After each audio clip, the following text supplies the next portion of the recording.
นี่คือเหตุการณ์ฝนตกอยู่บ้านโคกศาสตร์ตำบลตาลเส้นทางพญาเต่างอยผาเด่นพระเจ้ากำลังจกได้จกกันลอกทางไว้ง่ายไล่ทางเป็น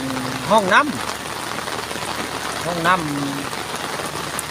ข้างทางดำบ้านโคกศาสตร์ตำบลตาลไอ้ฝนตกแห้งในวันที่30นี่วันที่30เลยลูกค้าเอาลูกค้าปลาทองคำพอชมเนาะเอาเรื่องเหตุการณ์แล้วจริงว่าจอไม้เบิ้งมันนี่ฝนตกแห้งมันนี่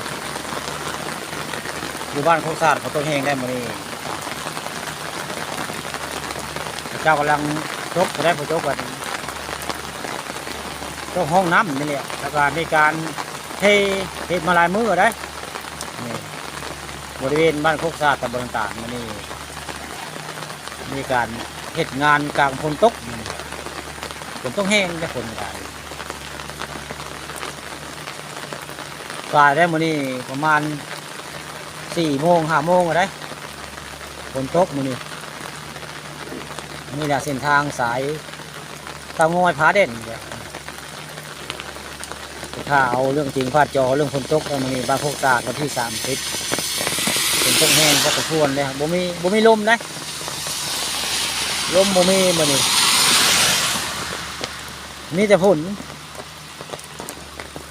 เจ้าตัวนี้เลี้ยวบริเวณหน้าเฮือนภูเขาบ้านครับเจ้าเลี้ยวนี่คือถ่ายเลี้ยวตอนนั้นถ่ายยังบ่เลี้ยวได้เจ้ากำลังเฮ็ดตอนนั้นอันนี้เลี้ยวสมบูรณ์แบบแล้วทางกับเฮือนภูเขาป่าทองคำผสมนั่นเลี้ยวได้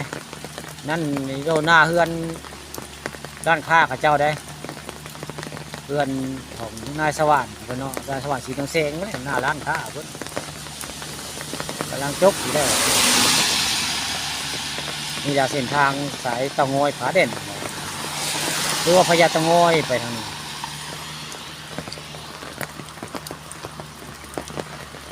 มื้อนี้พักเช้าเนาะพักเช้าแต่สายแล้วมาถ่ายทำเหตุการณ์ฝนตกที่บ้านโคกศาสตร์ตะวันตาลถึงแล้วถึงภาคที่สิบ่อย่างง่ายเนี่ยมื้อนี้มืดครึ้ม